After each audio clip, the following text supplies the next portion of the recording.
What's up, everybody? Welcome to a brand new episode of Part of the Problem. I am Dave Smith. He is Robbie the Fire Bernstein. We are back from San Diego. We had a great weekend out there. We had a rough time getting home, the two of us, but we are back home. How are you feeling today, Rob? It was a fine weekend out in San Diego, and for all you good listeners, porch season is in session. Ooh. I've got St. Augustine, Florida, and West Palm Beach this weekend. And then I think the following weekend, I've got Lorton, which is right outside of D.C. I got Virginia Beach. I got some spot out in Jersey, and then a whole run of Texas shows. So we're going to be porching hard. Come join us. Hell yeah. Make it out there. Of course, me and Rob's next date together is in 10 days. We'll be out in Appleton, Wisconsin at the Skyline Comedy Club, which I've heard great things about. This is this will be my first time ever in Appleton. But I've heard that this is a great club and it's a great town. And I've already heard a lot of people are excited to come out. So looking forward to that. And then after that, we're back at Wise Guys in Salt Lake City. We had a great time there last year when we were out there. Rob, can you still ski in June out there? No, but if unless I'm still shuffling around like a Chinese lady with an injured back, I'll do some mountain biking, some hiking or something. It's there you go. There. And then, of course, it all leads up to the one we're real excited about is the Denver Comedy Works. For the first time, me and Rob will be out there for a full weekend. Then we're back at Hilarities, the Comedy Connection in Providence, Tacoma, Spokane, Detroit, Tampa, Florida. A lot of fun stuff coming up. ComicDaveSmith.com to grab those tickets. All right, so let's get into today's show. There are a few things that I really wanted to talk about. Let's start with Donald Trump, who sat down with Kristen Walker. I do not, for the life of me, I do not understand why Donald Trump still does interviews with these people. I don't get it. It's like isn't your whole thing that you broke this media apparatus? Why? Look, whatever. He could talk to whoever he wants to.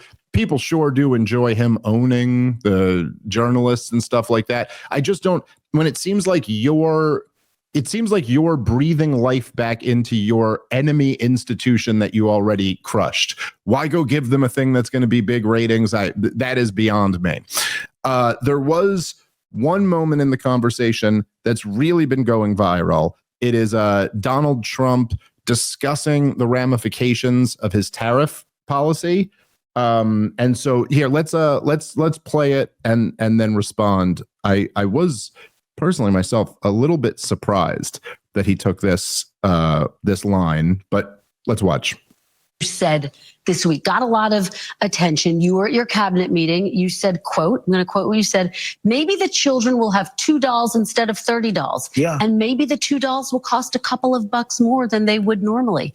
Are you saying that your tariffs will cause some prices to go up? No, I think the tariffs are going to be great for us because it's going to make us rich. But you said some dolls are going to cost more. Isn't that an acknowledgement that some prices will go up? I don't think a beautiful baby girl that's 11 years old needs to have 30 dolls. I think they can have 3 dolls or 4 dolls because what we were doing with China was just unbelievable. We had a trade deficit of hundreds of billions of dollars with China. When you say they could have $3 instead of $30, are you saying Americans could see empty store shelves? No, I'm not saying that. I'm just saying they don't need to have $30. They can have 3. They don't need to have 250 pencils. They can have 5. You said this week got a lot of. All right.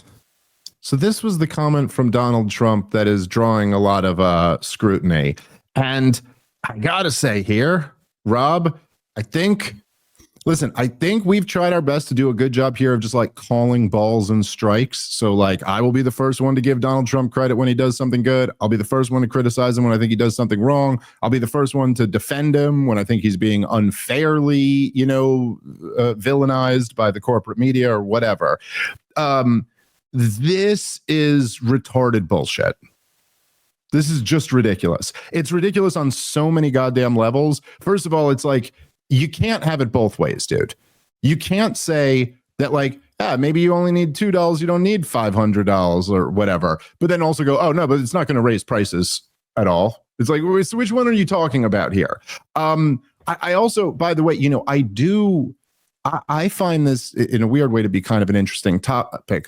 This is something that I've I've talked a lot about with like close friends and family members about just how we get our kids too much stuff these days. And like, I do feel like my house is just like covered in toys.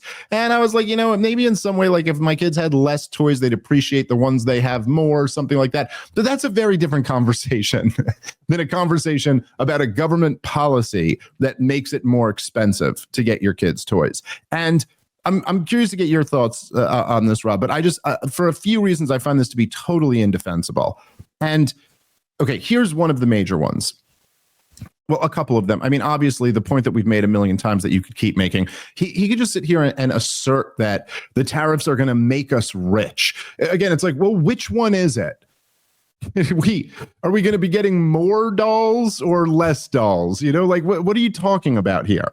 But if you're saying the tariffs are going to make us rich, you got a whole lot of problems there. Like, why? Okay, then like, why wouldn't a full blockade make us rich? Why do we trade with the world at all then? Why don't we get super rich and just never trade with the world? Why don't we make ourselves, if the principle applies, let's stop trading between the states, right? Like, let the states get real. Let's just stop trading between households. Just you produce everything in your household. If this principle is true and it makes you rich to stop trading with others, I don't see what the limiting factor there is. But regardless of that, one of the, like, when I'm having these thoughts and these conversations with friends and family of mine, I also recognize that I'm not in the financial position that everybody's in.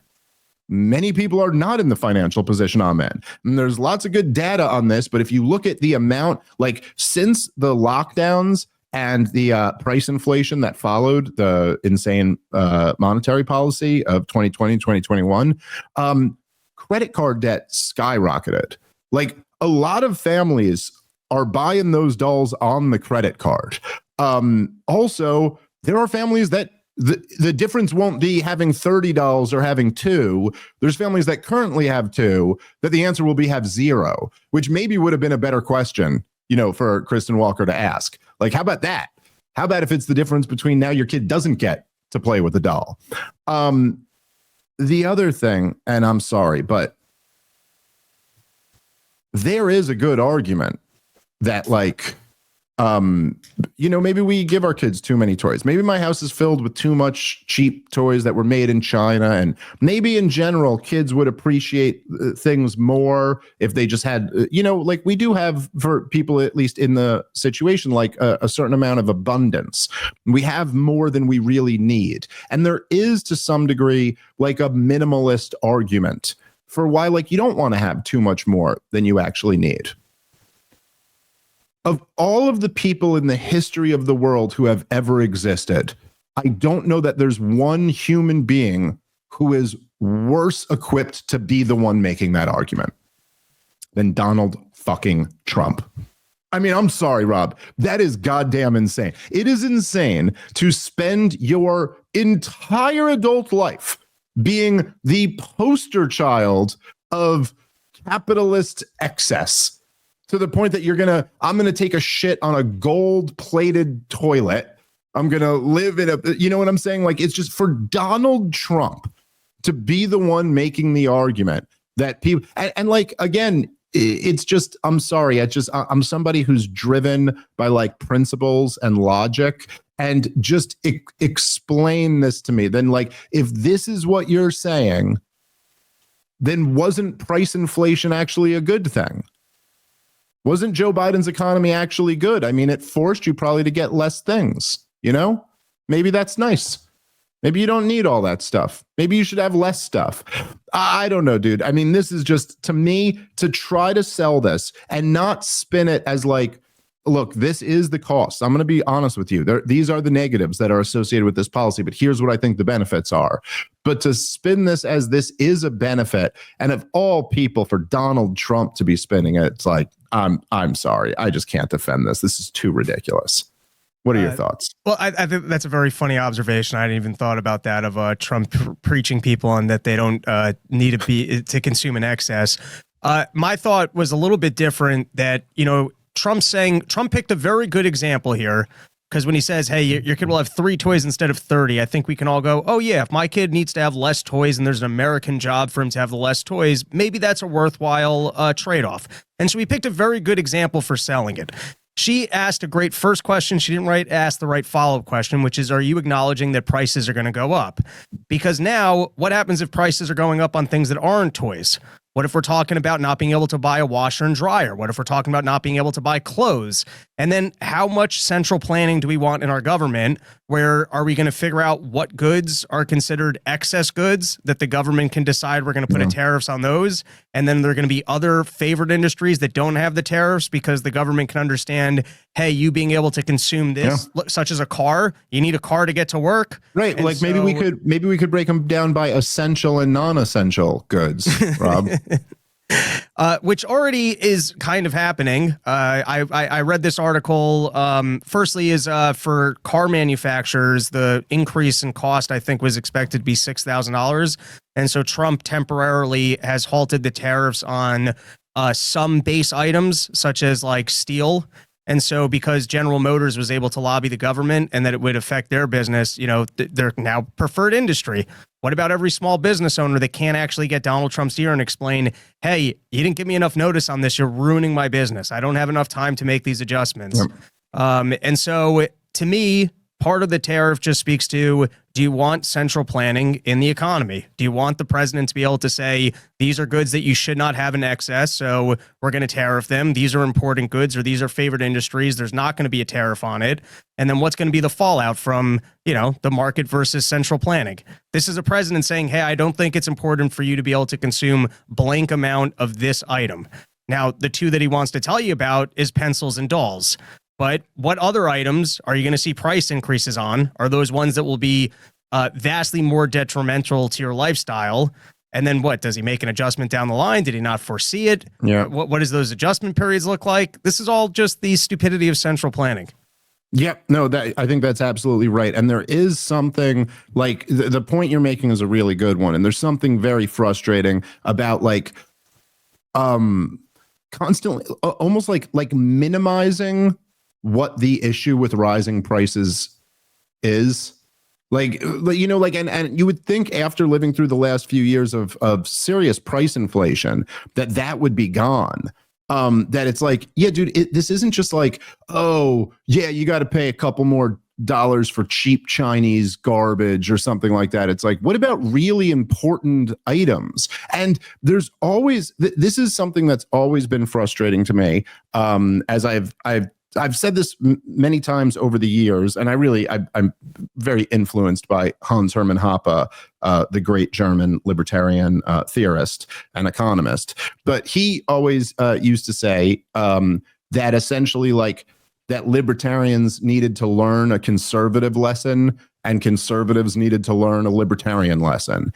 And from my perspective, I think most good libertarians did learn that conservative lesson, which is like that there's something about, like, if you want to have a free society and you want to have a stable society, and particularly if you want to have a libertarian society where the government isn't like hyper regulating social activity, well, then you've got to find other ways by which to promote social cohesion and normalcy. And like, you can't just have a nation of degeneracy. That's not going to work out. And that's kind of the conservative lesson that libertarians needed to learn. But then there's like an economic lesson that conservatives need to learn that they just never seem to make any progress toward. Maybe sometimes when the opposition party is in, they seem like they are, but it's like things like this. Like, if you want to say, oh, rising prices is just, you know what I mean? That's just your kid having $3 instead of $30 or something like that. It's like, listen, first of all, as I mentioned, we've seen what rising prices did over the last few years. There is no, you can't remove these economic issues from like cultural issues, societal issues, religious issues, all of it. You know, it's I think it's right around, the divorce rate is like right around 50%. Something like 50% of marriages end in divorce. The number one reason for divorce is financial difficulties. Like, this is the number one thing that breaks families up. This isn't just a question of like, are your kids going to have $30 or $2? In fact, a lot of times it might be the question of whether your kids are going to have two parents or not. Like it's not a game to just make life more expensive, especially when so many Americans are living paycheck to paycheck. So many Americans are putting necessities on the credit card. Like there's some of these studies where it's like, I mean, you could, sometimes they manipulate the numbers and it's not exactly what it is, but it's still pretty close. But like where there'll be these things of like, what percentage of Americans can come up with $1,000 for an emergency? And it's like a shockingly high percentage of them can't. And like, or sometimes like I've seen people nitpick these studies where I'll be like, well, they do have credit cards, so like they could put it on the credit card if they needed to, but still, like it's still pretty wild. And like the idea that we're going to embark on a policy that is going to make life harder for these people is not something. It's not something that should be shrugged off any more than during lockdowns when they'd shrug off the non-essential jobs. Who cares about that job? That's not essential. Go look at the mental health results of that policy. It was not good. Oh yeah, Natalie pulled up one of them here. It says most Americans can't afford $1,000 emergency expense. Report fines. Now I have seen. I think there was something where people said like this didn't account for credit cards or something like that. But regardless, even if most Americans can't just come up with $1,000 with that, that's a really that indicates something. There's a real problem there. And of course, there's a lot of government policies that have contributed to that. But I just like, I will never be on the side of anybody, particularly people, when it's a conversation between a billionaire and a multimillionaire, which is what you're watching here, this conversation between Donald Trump and Kristen Walker. And it's like, yeah, like you both, anytime, listen, I don't have money like either of them have money, but I'm doing well enough that if I were to ever talk about prices going up, I would always be like conscious of the fact that like, oh, there's a lot of people who that's a completely different situation for. And like, yeah, it is kind of true that like if my cup of coffee goes from like $4 to $6, it doesn't mean that much to me. But I also know that there's a whole lot of people out there who it's like, okay, well, I can't get coffee out now, if that's the case. Like there's, and it is, what is it? The median salary, I think is under $60,000 a year. I think the median household income is under $80,000 a year.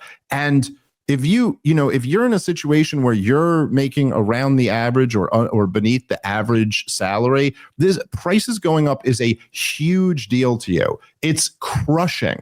It changes your trajectory of where you were going in life. You're like, oh shit, thought I was going to be comfortable for a second here. Nope, I'm back to being totally screwed. And, I just think there's something really fucked up about rich people downplaying that. Like that's an acceptable, again, like I said, Donald Trump of all people being like, no, it's acceptable that you'll be able to have less stuff. What is it? The median salary in US 2025 is about $61,000. Okay. Did I say under 60? Okay. I was wrong. I guess it's a little over 60, but still I was pretty close. Yeah, I don't know. Tariffs are bad economics. If you want to make an argument that they can be used as a leveraging tool to get a better outcome, okay, fine. But then your whole argument hinges on the outcome. But the tariffs themselves are just a bad policy. And for this reason, that raises prices and that makes life harder for middle class and working class people, destroys poor people. And yeah, it doesn't matter that much to rich people. That's the truth.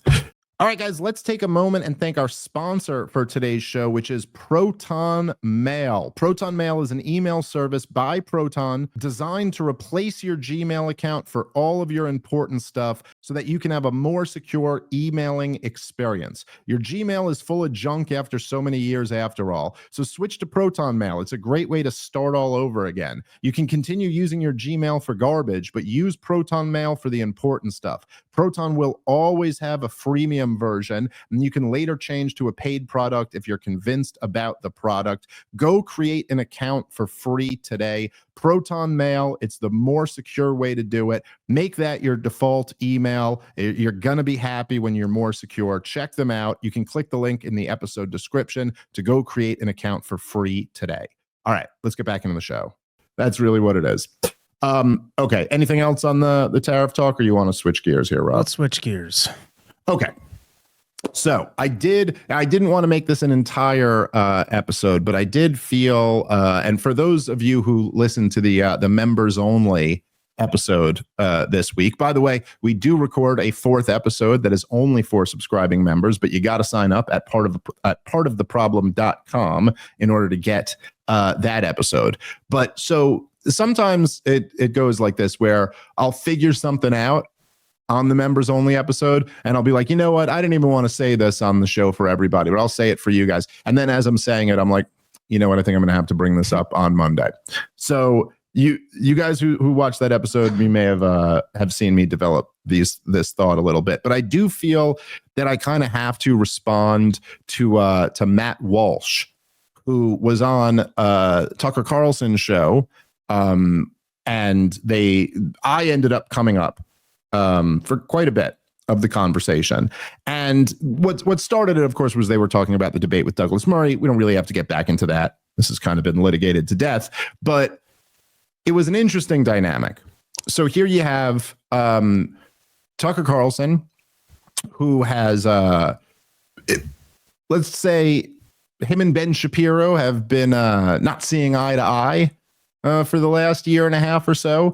And now he's got Ben Shapiro's guy, his big number one guy over at Daily Wire, and the topic of Israel is coming up. And it did, again, much like I said with when Jordan Peterson went on Rogan, I did appreciate that. I thought I got it was like about as nice as I could expect somebody from the Daily Wire to speak about me.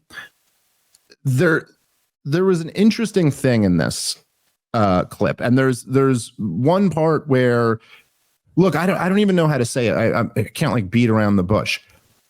There is this strain of kind of non-interventionist types who do not wish to criticize Israel. And I would say both Tim Pool and Matt Walsh fall into this category. Now, full disclosure, I like Tim Pool and I like Matt Walsh. I don't know Matt Walsh. I've never met him. I have met Tim Pool many times, and I liked him a lot. But I also like Matt. Like, I think Matt's an important voice. I think his documentaries are good. I think he's been a very effective voice arguing against a lot of woke insanity. He's a strong voice for like social conservatism, and I think that's been particularly important over the last few years. But both of them kind of take on this, they have this tone and this line of reasoning whenever it comes to Israel specifically. Weirdly, not with other countries, but with Israel, where they will take the non-interventionist position officially, but then they will also kind of like mock people who they claim have Israel derangement syndrome. They get fidgety and defensive in a way that they never would with other foreign countries. And this is part of like what Matt Walsh is talking about in the episode. It comes to a lot of this like, look, I don't care. I'm an American. Like, I don't care what's going on over there. And just to be clear, I think that would be a completely reasonable position if the US government wasn't already involved in this. But once we are, I think you kind of don't get to play that card anymore. It's like on the level of like in 2006, sitting here and being like, I just don't care about Iraq. Why is everyone so obsessed about what's going on in Fallujah? I mean, who cares? This is America. It's like, oh, okay. Well, the reason why we're focusing on that right now is because our boys are dropping bombs on human beings over there right now. Oh, and they're doing it for bullshit reasons. Like, they were lied into it. And likewise, when it comes to Israel today, it's like, listen, dude, if you're a non-interventionist, well, we are intervening. We are propping up this country. This country is actively trying to get us more intervened in the region. And so at a certain point, not criticizing them just comes off as cowardice. Like, as I said to you on the members only stream, Rob, I have always said this. If you do not care about politics, I have no counter argument to that.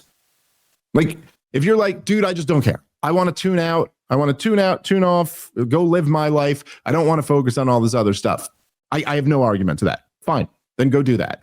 I focus on this stuff because it fascinates me. If it doesn't fascinate you, then I completely understand it. But if you do this and you're a political commentator for a living, and you also kind of brand yourself like the guy who I'll say the thing, and I don't care about the flack that I get back from it. I'll say it. It's like, okay, but you won't say this one. There's this one line, and I understand you don't want to cross the line because there's a lot of flack that comes with it. Like, okay, but then, like, I don't know. There's something I kind of can't respect you being this person then. Like, I think if you're gonna say that you're against all these wars and you're a non-interventionist, then I don't know how that comes without being critical of Israel. Now, you don't have to go down. You don't have to be like a Jew hater. You don't have to be deranged. You don't have to make it something you focus a ton on. But it is on the level of being like, look, it's like you're sitting in 2004 and you're like, I'm a non-interventionist. I don't believe America should fight wars that we don't have to be involved in. I don't think we should do nation building or democracy promotion or occupying foreign countries. I don't believe in any of that. And I'd be like, I know, right? That's why I can't stand Bush and Cheney. And they'd be like, what's with the obsession with Bush and Cheney, dude? Like, I don't even care about them. They're in Washington, D.C., and I live out here in Alabama. Like, I don't care. That's a whole, it's like, oh, no, come on. Like, let's just be real here. Take this to its logical conclusion. That I'm not even saying you don't have to obsessively hate Cheney and Bush, but if I ask you, you have to go like, yeah, I don't like, yeah, those guys are wrong. I don't know. And there was something about this which was so like, I don't know, dude. It's like Matt Walsh has all the balls in the world when it comes to calling out gender theory, you know? But then, like, I'm just watching how uncomfortable he is in this Tucker interview when Tucker's asking him specific questions. And I just found it interesting. And then he did, at one point in the debate, he tried to insist that Douglas had made one really good point. That's the clip that we're about to play. And then we'll respond to that. But any thoughts on any of this stuff, Rob? Well, I think you said it during the Iraq war. You weren't criticizing what we're doing. Like, we spend way too much money over in Israel. Their lobby is a little bit too advanced and good at strong arming our government and making sure that they continue to have their support. And so if you're America first and you don't like foreign aid and you don't like other countries intervening in our government and managing to get a lot of aid, well, then Israel's probably on top of the list of people that you'd want to criticize. And so, I'm just saying, if you totally believe, hey, we don't need to be sending and propping up other countries and spending our money abroad or being involved in these messes. If you want to look at the current world environment and what the most egregious actors are of people who are getting our money, I guess you'd be opposing Ukraine right now and you'd be opposing Israel. And if you do a daily show or a pretty frequent show where you're commenting on things going on in the news and you don't like our money being spent in those places, why aren't you talking on the two biggest topics on the exact thing that's important to you? Yep. 100%. And believe me, there's a lot of things I wish we didn't have to focus on. Almost everything I focus on, I wish we didn't have to focus on. Like, I don't think there should be just gone to work during COVID. Yeah, right. Nice. Exactly. I wouldn't have to talk about it. We wouldn't have had to spend any time talking about lockdowns if the government hadn't instituted lockdowns. But the thing is that they did.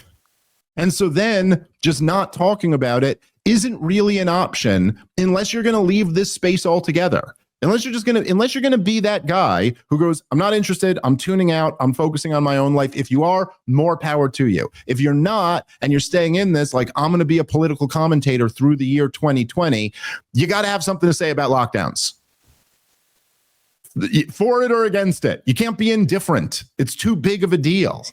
Okay. let's jump in to the clip here where Tucker asks Matt Walsh a very pointed question. And notice, see it, by the way, if you think I'm like, I don't think I'm like inferring something that's not there. Just right away, pay attention to how the reaction. It was interesting. I really did. And I thought they both made valid points. They both know more about the subject than I do, a lot more. That was very clear to me. And I think if you could chop off the first hour of the debate, it was an interesting conversation. Who do you think made a more compelling case on the merit once they actually got down to the question at hand?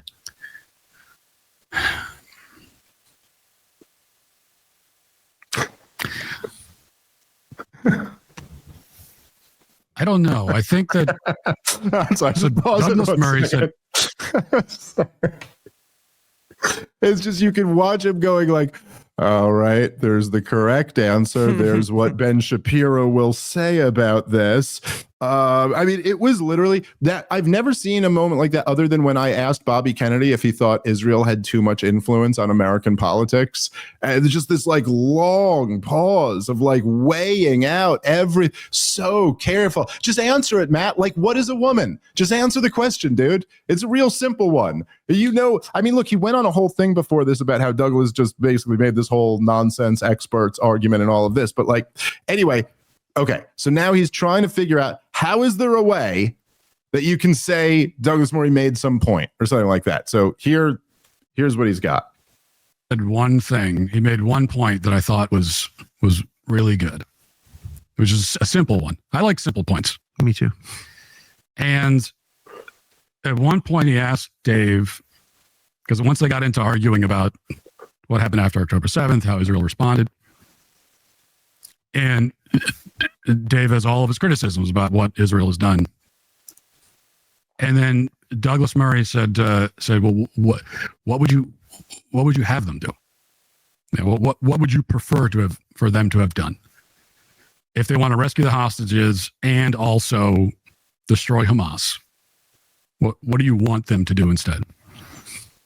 And then from what I remember, Dave, he pointed out that, okay, destroying Hamas and rescuing hostages are not necessarily the same objective. And then they started talking about rescuing hostages. They didn't really circle back to the destroying Hamas part. And I would have liked to see him stick on that point. Like, get an answer. So if you're Israel, you have a foreign, these foreign enemy that's come into your country, slaughtered hundreds of people. How should you respond to that? And I think he should have pressed that, and he didn't. And so it was sort of unfocused. Because I would have legitimately liked to hear the answer to that. For sure. What would you have them do? So we could talk about maybe there are other ways to rescue the hostages, but do you think they should try to destroy Hamas, given what happened? And if you do, how else should they go about it? But they kind of moved on to other things, and it became a sort of unfocused, in my mind, sort of like circular conversation, as these debates tend to evolve into very often. If you were in control of what people on Twitter debated, what would they be debating right now? Let's pause it here. All right. So, really the thing that kind of got this response out of me was that Matt Walsh very specifically asks, like, I would like to hear the answer to this question. So let's try. I mean, I've given this 1,000 times, but why not? Let's give it again. No matter how many times I say this, there'll always be people who go, Dave never offers a real solution. He never offers an alternative. If I'm being completely honest, I don't even remember being asked for this in the debate, but the debate went in so many different directions.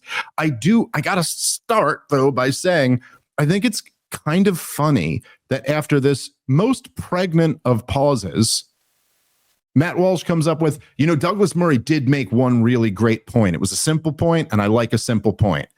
And then never gave a point. He claims that he asked a question. Like, a question isn't a point.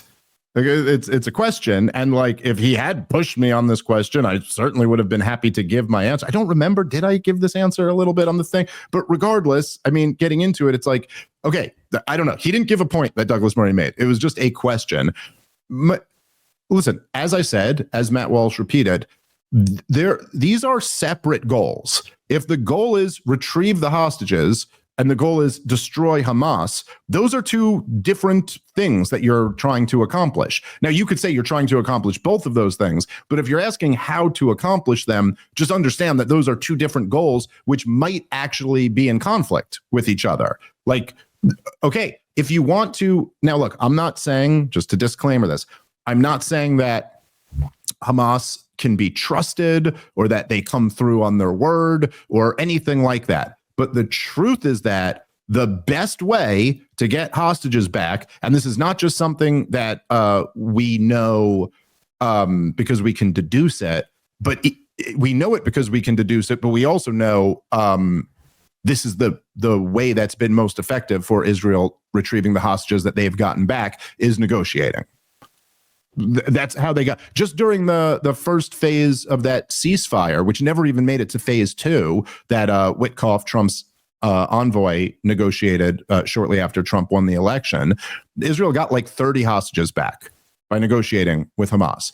As of, I believe it was October 10th of 2023, Hamas offered a deal where they'd return all of the hostages. Now, it was, in exchange for some things they wanted. Israel may have felt that some of those demands were unreasonable. But the truth is, if your number one priority is getting back the hostages, then you try to negotiate for those hostages back. And I would argue that I do think that is what any government's number one priority should be. If they have hostages, their citizens, taken into another country. And by the way, I would definitely say, seeing as how there was at least one Israeli with U.S. citizenship who was a hostage, it should 100% be the U.S. government's number one priority to get the hostages back.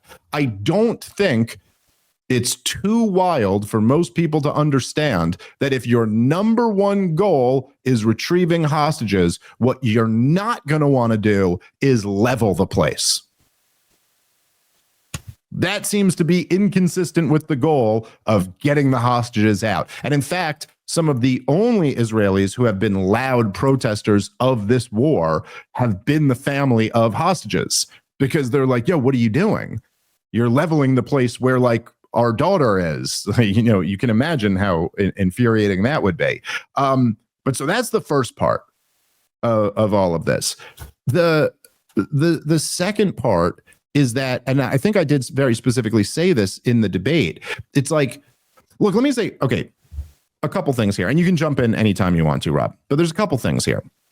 Number one, it does bug me a little bit if you're opposed to something when people will say, well, what's your plan? Because you don't actually have to have a substitute plan to say, like, something is egregiously wrong. I could give you a substitute plan, but you don't actually have to have that. You know what I mean? Like, if you see somebody, like, I don't know, their kid isn't listening to them, and so they just kick their kid in the face and knock them unconscious, you could be like, whoa, that's horrible. That's no way to respond to your kid not listening to you. And then if someone goes like, well, what's your plan for what you do when they're not listening to you? It's not actually incumbent on you to have an alternative plan in order to say this one is morally unacceptable. So that's kind of first. And if we're having a debate about Israel's response to this, and someone is taking the position that what they're doing is morally unacceptable, the onus is not on that person to have an alternative plan. So first off, that's like a bullshit cop-out response. However, the plan is fairly obvious what Israel should have done after October 7th, right? Which is that, number one, there should have been a real, like, immediately what they should have done is ramped up border security and started negotiating to get the hostages back. Take whatever deal you can to get these people back. Nothing's more important than precious innocent life being held in captivity, by the way. All right, guys, let's take a moment and thank our sponsor for today's show, which is Brunt. Choosing work boots used to mean sacrificing comfort or durability. If they felt good, they didn't last. And if they lasted, they wrecked your feet. Brunt Workwear finally ended that trade-off, designing boots that withstand the toughest job sites while feeling as comfortable as your favorite sneakers. These might be the most comfortable work boots on the planet, but they also deliver real performance on the job. Whether you need waterproof, safety toe, or soft toe, pull on or lace up, they've got you covered. They're so confident that these boots will blow you away that they'll even let you try it on the job risk-free. And for a limited time, our listeners can get $10 off at bruntworkwear.com when they use the promo code PROBLEM at checkout. Just head over to bruntworkwear.com, use the promo code PROBLEM at checkout, and you get $10 off. And after you buy, do us a favor, let them know that you heard about these boots from the Part of the Problem podcast. I can tell you, I already got a pair of them. They're incredibly comfortable. They're great work boots. If you're looking for work boots and you don't want them to kill your feet, go check them out. Brunt didn't just make a durable work boot. They reinvented comfort for the hardest workers out there. For a limited time, our listeners can get $10 off at bruntworkwear.com when they use the promo code PROBLEM at checkout. All right, let's get back into the show. So that's number one. Have a real, open, transparent investigation into what the hell happened on October 7th and tell the truth. Don't go around spreading all types of horror propaganda trying to make October 7th seem worse than it was. What really were the failures here? And if you had that, what they would have come up with is that the Netanyahu government embarked on an explicit policy of propping up this ruthless terrorist organization so that they could deny the Palestinian people a state. And then they totally underestimated the threat of Hamas. They thought they could control the height of the flame. Turns out they weren't able to. So what you'd want to do, rather than not protecting your border and propping up a terrorist organization right next door, stop doing both of those things. Protect your borders and stop propping up Hamas. After that, I think, look, I've never suggested that Israel was supposed to respond to October 7th with zero violence. And that there would be I don't think it's practical to expect just about any government to have a response that involves zero violence. However, Israel had a long history of dealing with the terrorism problem through targeted assassinations and special operations and intelligence operations. They never treated the terrorism problem amongst Palestinians as a problem for the regular old army. Just bomb cities. That was never how it worked until Benjamin Netanyahu came into power. And so, yeah, I would argue that Israel had an opportunity. As I've made this point before, I know sometimes people think this is a little like hippie-ish or something like that, but I don't think it is.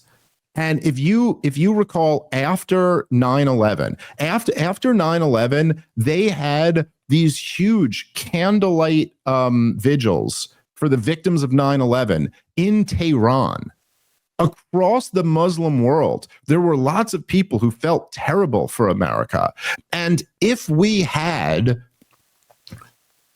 just fought the war on terrorism with special operations forces, as we did in the months following 9/11, which is what took out most of the al-Qaeda cells in Afghanistan. And if we had done that and then caught Osama bin Laden in Tora Bora and then wrapped up the whole thing by New Year's Eve of 2001, we could have maintained the moral high ground in that.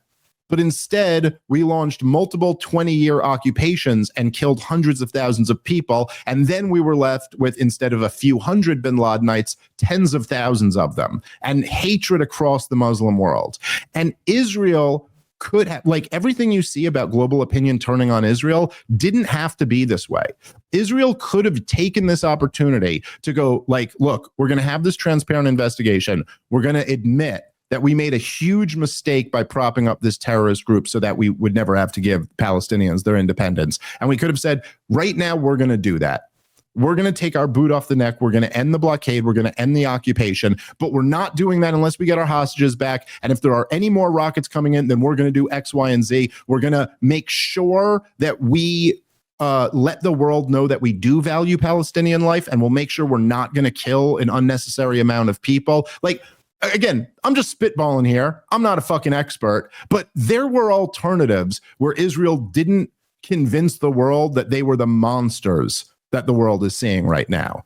So, no, I don't think the onus is on me. I don't think that it certainly wasn't a good point that Douglas made. It wasn't a point at all. It was a question. But honestly, I don't think the onus is on me to have the answer to that question, but the answer I just gave is much better than what they did. I don't know. Anything else you want to add to that, Rob? Well, in regards to not having to answer that question, Douglas Murray refused to answer for why is Israel justified in killing kids and civilians, and he mostly lied and said they have not. It's most of the damage that you've witnessed was booby trapping done by Gaza, and that, of course, they always like to say Israel doesn't target. Well, they seem to hit a lot of it. So I don't know what that means when you keep going, well, it's not our intention. Well, if you explode a building with kids in it, it might not be your intention to kill all the kids in it, but it will be the natural byproduct of what you're doing. Yes. So it doesn't really help to say it's not our intention. But speaking to, go after the leadership. There's money, there's influence, there's people who are making money off of what's going on over there. And they quite specifically, while taking food aid, decided to continue to send money, which is the most fungible of all goods. So, if every single item that goes into Gaza can't go in there because it can be used as a weapon, if someone can explain how money can't then be converted into weapons through the tunnel. Oh, the tunnels with Egypt. Well, my guess is the money is what helps those operate at the highest capacity and is what actually makes the most amount of weaponry available. I don't think it's the food that you send in. And I think that Israel has not taken the opportunity to go after whatever leadership of Hamas exists in Qatar. I don't know. People want to say that that's a different branch of it. Someone's making money here. And I bet if you turned off that money and actually offered some incentives for peace, you might have some opportunities there. But as you said, the framework to me appears to be Israel trying to do everything they can so that they have people that they don't have to offer a state to and that they've got no choice but to murder. Well, it's funny too to see. Yeah, I completely agree with you. I mean, it's amazing. The potatoes are dual use, Rob, and so we can't let those in. But suitcases of cash to Hamas, could only have one use, I guess. That could only be used for aid. Anyway, but it's like to hear Matt Walsh of all people kind of going like, it's like, why even is it such a good point to ask? Well, then how do you get rid of Hamas? Like, how about if you gotta murder tens of thousands of innocent children, then you don't get rid of Hamas. Like here's a principle for Matt Walsh, which will be tough, I'm sure, for him to figure. But let's say I had this principle that's against murdering children. This might be hard for you to think of. Let's call the position pro-life. Okay. Imagine you were a pro-lifer who was against murdering innocent children. And then I were to say to you, like, you made this really good case being against, abortion. But, a really good question is like, so then what do you do? And then I think you realize right away, that's actually not a hole in the pro-life argument. It's not a hole in the pro-life argument to be like, but you haven't spelled out what that pregnant teenager should do. And like, look, at some point, as most pro-lifers do, they probably do what I just did, which is like offer some other, you can give the baby up for adoption, or maybe there'll be some social services, or maybe there'll be this or that, or maybe you should not have unprotected sex, or maybe you should, whatever. But like, you could have the principle that it's wrong to murder a baby, and you don't actually have to have any more than that. We do this all the time where we say like, no, I'm sorry, for moral reasons, that solution ought to be off the table. It's not incumbent on you to then have all of the other answers necessarily. And it's weird how like the standard on me or whatever is that I must have all of the answers to this, but you don't even have to criticize the government that's trying to get us into a war with Iran. Explicitly. It's like literally drew up war plans with us involved in them, and is still working and has been working for many, many years. Again, I'm not alleging some secret conspiracy here. I'm saying like Benjamin Netanyahu testified before Congress and urged the US government to overthrow the Iranian government. Like back in 2002. And he's been arguing for it the entire way since, including this week. So, okay, here, let's keep playing because I think there was one more interesting part here.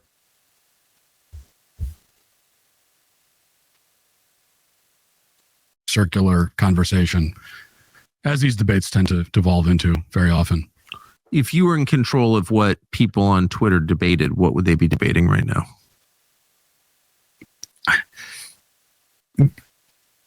Everything we talked about for the first, hour of this conversation is what, like, let's talk about the war on the family, on marriage, things that affect our kids. How do we raise healthy, happy kids? Let's talk about that. Any of these issues, these like serious, deep cultural issues in our country. Yes, is what we should be talking about, in my mind. You feel like it's very hard to go from affluence to less affluent. That's we could turn it off. That was really the part I want. Again, I care about all of those issues that Matt Walsh just mentioned. And I think almost like the angle he was coming at it from, because he said at one point, like the thing about how there's these like concentric circles, I care about my kids more than I care about any other kids. Then I care about my friends, my family's kids. Then I care about my neighborhood. Then I care about my city. Then I care about my state. Then I care about my nation. And like, I certainly get that. I don't disagree with that at all. I feel the same way. Just like the moral calculation changes a little bit when your government is funding the intentional murder of a bunch of children. It just changes the moral calculation. Like, I'm not, I don't, like, we all care, you don't want to see anyone get mistreated. But of course we all care about our own first. That's just part of humanity. And I care, like, I don't like that there's homeless people, but like, I care much more if my kid like skinned their knee than I do about some homeless person. It's just that's the truth. But like if I was driving in a car full of my family and like one of my family members got out and then just murdered a bunch of homeless people and then got back in the car, I'm not going to sit there and be like, why is everyone talking about these homeless people? I mean, like, my kid skinned her knee at school today, like you'd be like, oh shoot, no, now we got to talk about that because you just can't do that. I don't know. And particularly when I'm being forced to fund it, I'm going to have a problem with it. So, unless the social conservatives want to abandon the pro-life position, I'd say that like you'd kind of have to acknowledge that us funding kids being killed is a bit of a moral issue that it's kind of incumbent on all of us to care about. And I also don't think, I don't think these things are as unrelated as you think. I mean, if you want to talk about like the policies that have been bad for kids and bad for families, a whole lot of families have been broken up by these wars over the last 25 years. Tens of thousands of our young guys have committed suicide in the aftermath of the wars. These are kids who now will grow up without fathers, or these are young men who will never have kids who they may have gone on to. Not to mention the $10 trillion we've spent over the last 25 years on all this shit. That has put quite a bit of pressure on families. As I got back to what I said before, financial stress being the number one cause of divorce. Well, we had to print a whole lot of money to make up that $10 trillion. And that's done quite a bit to hurt the purchasing power of families. So again, I just don't think these issues are nearly as separate as people make them out to be. But also then, on a moral level, I do just think that, at least the way I look at it, there's, I've taken a lot of flack for the position that I've taken on Israel. And, like whatever, I took a lot of flack for my position on COVID and Ukraine and other things too, but I've taken a lot of flack for this one. And in many ways, especially at this point in my career, things are going pretty good for me.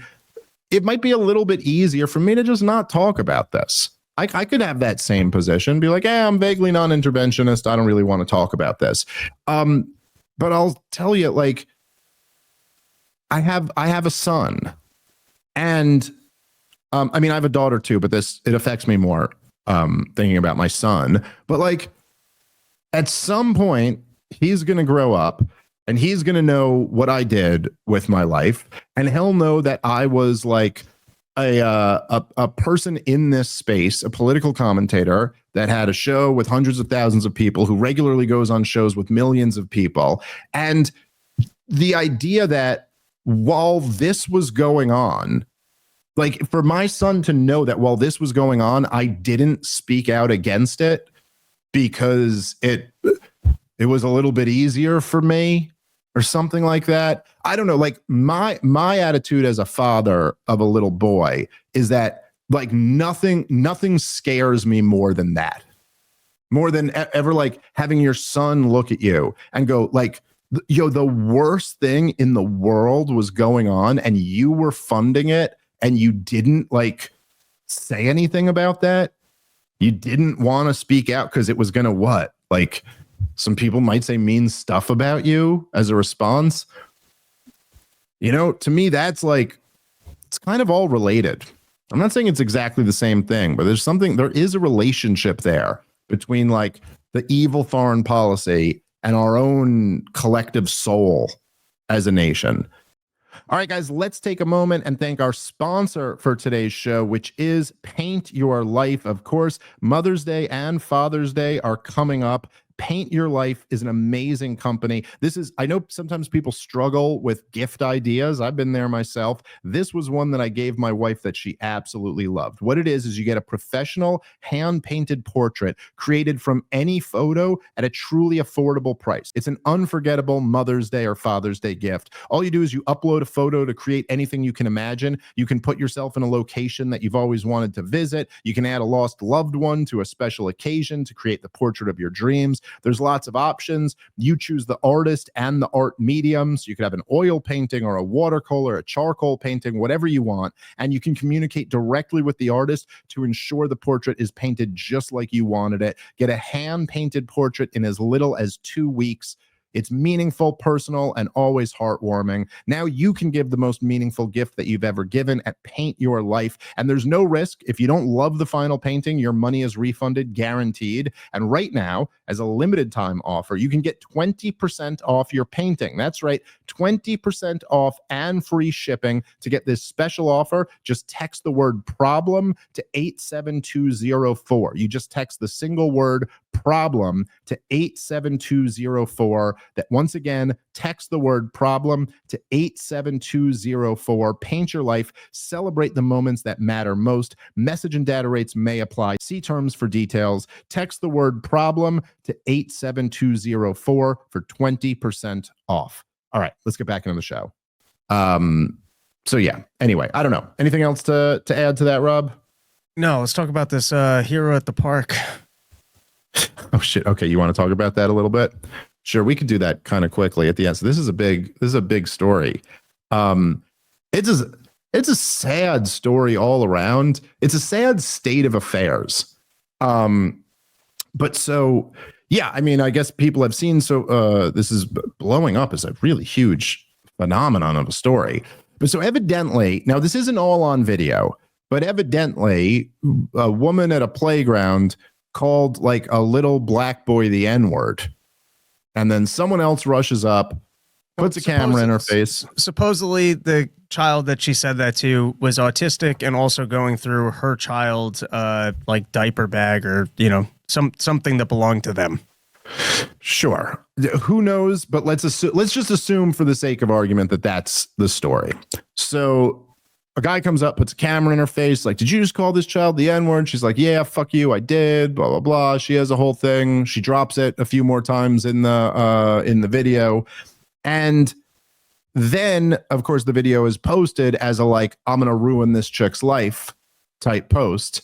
She puts up a GoFundMe or something to raise money. And last I saw, she was over $500,000. She had started, I think, asking for 10 grand. And then just kept upping the goal because money kept pouring in. And now she's at like over $500,000. And there, you know, of course, as you could imagine, you've got people on the left are going like, see, my God, this is proof. Can the government tax that? You're saying the N-word in the park collections? That? Does the government Oh, wants to, do they want to cut Oh no, on of that? course I did. I didn't report my N-word park money. You're telling me that's not deductible? That seems like a crazy thing for the government to take its cut of. Well, it does. It seems to me that there's an interesting thing going on here, and I do think it's it's important when you see something like this is like it's information about our culture. It's like letting you know, like, this is where you are right now. And I think when you get that type of information, what you should try to do is assess it as rationally as you can. And like what I'm seeing, because of course a lot of people will go, well, look, this is proof that we're in like a white supremacist country or something like that. Now, I will say, don't get me wrong, I do find the thing kind of disturbing. I think it's disturbing for a lot of reasons. And to be clear, I don't actually think you should be using that word, and certainly not towards kids at a park. Yes, I don't think you should. I don't think you should use like any derogatory language or curses toward a child. It's like totally fucking horrible. And like, I have little kids. I know about the playground rules. I even know about other kids being problems at the playgrounds. But like, that's not an option. Like, you just can't do that. And I certainly would never send money to somebody who had just called a little black child the N-word. That I would feel like sickened by that. I do understand what's going on, though. And I think that a lot of it is that, look, white people are, especially young white people, are starting to play this game now, too. And it's a sad thing to see. But there is look, this has been going on for a long time. This has been very true in the black community for a long time, where they will defend their own. And it does not matter.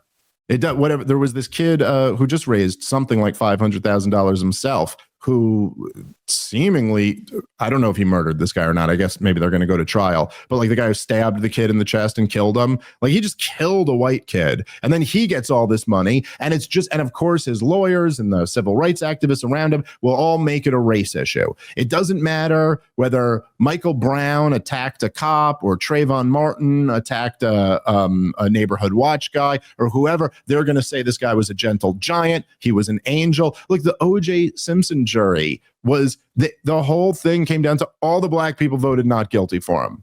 And half of them didn't even care whether he did it or not. And there also is another dynamic where, like, look, obviously you shouldn't be calling anyone the N-word. You should never be calling a child the N-word. But there is something where, like, when you stick a camera in someone's face and goad them into saying the N-word and then post it online, you're attempting to ruin that person's life.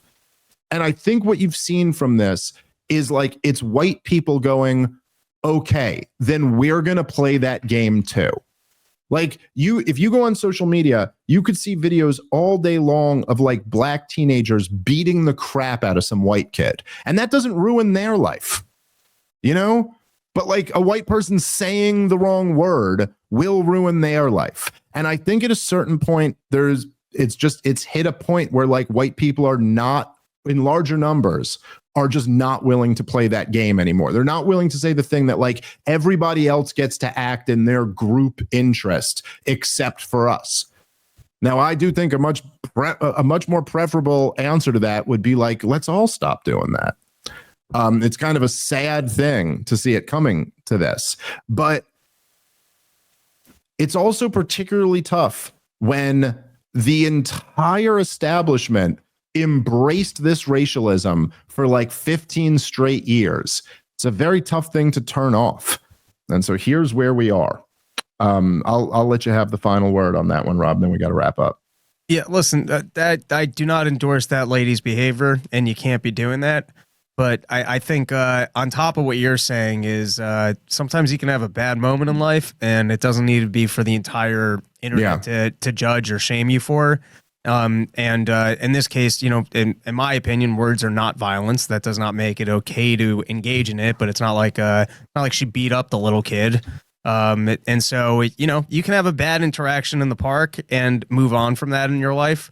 I don't think that will. I don't think that autistic kid's life has been ruined over that incident. I don't know. There's something. It's like both parties are just wrong. You're not allowed to do that at the park. But taking every moment that people have and then just post them online to try and ruin them, I don't think that that's necessarily. Yeah, sometimes I even think violence is the answer, is preferable to like public shaming. Ruining. Like I remember back in the day and it was, to me at least, the worst thing that Louis C.K. was accused of that I heard, because I didn't really think that much of like, oh, you're like girls drinking in his room at like 2 a.m, and then he brings up like jerking off in front of you, and then you agree, and then he does it, and then later you feel bad. Like I was like, I don't know, so leave. Don't be there to begin with. There was one story where I guess they were like on set at work, and he just went to one of the girls and he was like, hey, can I like masturbate in front of you? And she was like, no. And then he was like, oh, I'm sorry. I'm like sick. I shouldn't have said that. And then to me, that was like the most inappropriate. But I almost go like, I think the answer to that should have been her boyfriend coming in and punching Louis in the face and then moving on. And then you move on with your life. But your answer to this shouldn't be to like ruin you, to put this out for everyone so that you're, for the rest of your life, you're just known as this person. You can never get a job. You can never, you know what I'm saying? Like this, that's not right either. So I completely agree with you. It's all kind of sad and wrong, but I also do think it would serve people well to read the temperature in the room. And look, that stuff that I was saying about like how black people were siding with OJ in the trial. Listen, there's probably was a time where this was understandable and made sense, and that black people have been fucked over in this country for long enough that they were like, nah, fuck that. We're going to be on the side of our guys. At a certain point, you have to stop doing that, or everyone's going to do it. And so I would just say, I think we'd all be better off if everyone just stopped doing that. Perhaps that's a pipe dream, but I am not so sure it is. All right, we got to wrap on that. Thank you guys so much for listening. We'll be back tomorrow with a brand new episode. See you then. Peace.